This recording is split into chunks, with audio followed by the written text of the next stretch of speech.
पुजारी हूँ श्री सुभाष चंद्र शर्मा तीर्थ पुरोहित। यहाँ पर जो है भगवान ब्रह्मा जी ने सृष्टि की रचना के लिए 3 यज्ञ किए।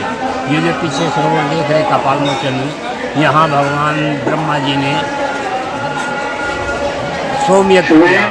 सोमयज्ञ किया। दूसरे सरोवर में सत्यनारायण यज्ञ किया। तीसरे सरोवर में भगवान सूर्यदेव के 3 यज्ञ करने के पश्चात भगवान ब्रह्मा जी ने सृष्टि की रचना आरंभ की। जब वो रचना आरंभ कर दी गई तो भगवान शिव ने सभी देवताओं की सभा बुलाई। उसके अंदर ये पूछा गया कि का कार्यकर्ता कर्ता कौन है।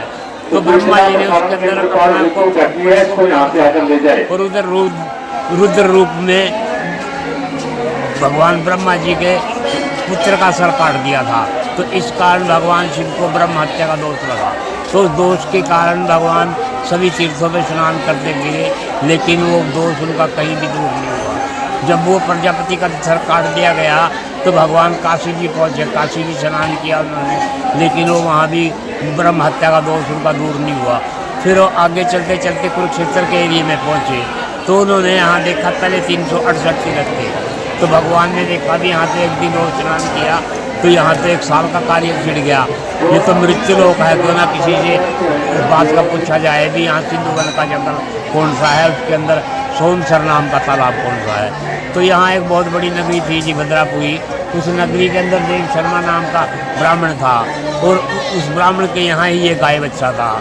तो भगवान को जब फिरते फिरते शाम होगी, किसी बात का कोई पता नहीं चला, तो भगवान ने मन के अंदर विचार किया भी ये तो मृत्यु लोक है, ऐसा न हो रात को कोई चोर कहेगा, कोई ठग कहेगा, क्योंकि सन्यासी के रूप में थे। तो उन्होंने उसी ब्राह्मण से आग्रह किया भी आपके घर एक रात काटनी, कहीं अच्छा स्थान हो मेरे को बताइए। तो उस ब्राह्मण ने कहा भी मेरी गौशाला है, उसके अंदर मेरा गाय और बच्चा बंधा हुआ है, आप अपना आसन लगा लो। तो वहाँ जो रात को भगवान टिके तो बच्चा अपनी माँ गाय से बात कर रहा था कि हे माता, ये जो ब्राह्मण है खेती बाड़ी का कार्य करा तो सवेरे ही मेरे को बदिया करके हलों में जोतने का कार्य लेगा। अगर ये ऐसा करेगा मैं तो इसकी मृत्यु कर दूंगा।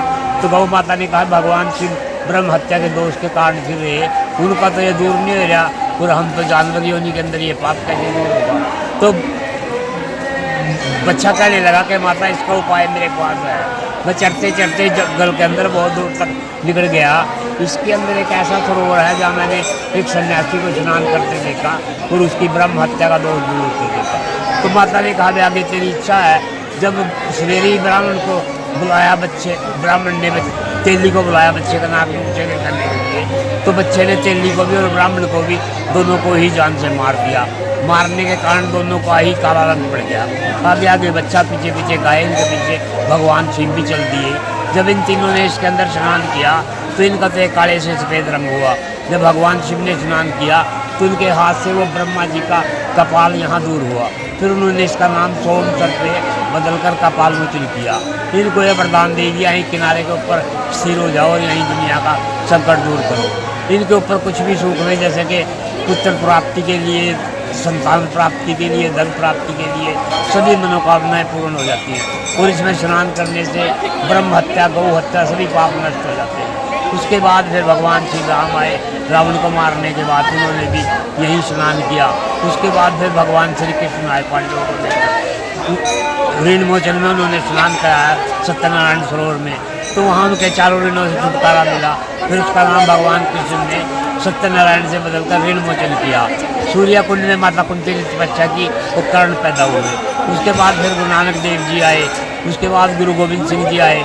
उन्होंने हमारे पूर्वजों से यहाँ अफगानिस्तान के लिए जो युद्ध करने के लिए आए थे 52 से राजाओं के साथ, तो उन्होंने फिर यहाँ ठहर के हमारे पूर्वजों के भगवती चंडी यज्ञ कराया।